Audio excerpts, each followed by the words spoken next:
So if I'm a leader who is in that situation where I am absolutely up against it 90% of the time, I don't feel like I've got any time to develop others, what would you say to me?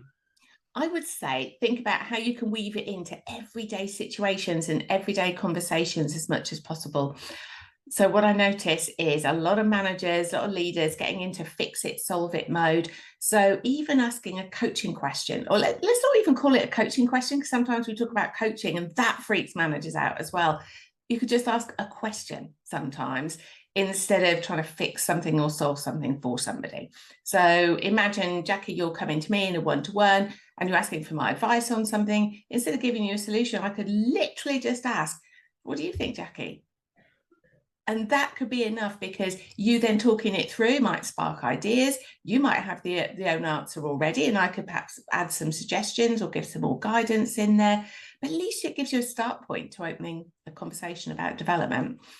And one of the other things that really worked for me when I was younger was a manager who used to blind copy me in to emails. So they were non-sensitive, non-personal emails, but they were typically emails where he was responding to stakeholders, he was kicking off a project, he was communicating with people about day-to-day work. And it really helped me to understand, right, these are the problems that people are sending his way. These are some of the challenges. This is how he's responding back to it. So I learned so much about building relationships, kind of gaining entry, so gaining trust of stakeholders. And that took him literally no time at all. He just blind copied me into the email. And crucially, though, we did pick up at one-to-one. So he would say, what have you learned from those emails this month? What have you done differently as a result? What do you think you might try next time around? And I used to shadow him as well in meetings. So similar kind of situation, it might be a typical stakeholder conversation, and just being in the room. My role wasn't anything more than just to observe and just to interact, and we'd contracted with the stakeholder up front to check it was okay.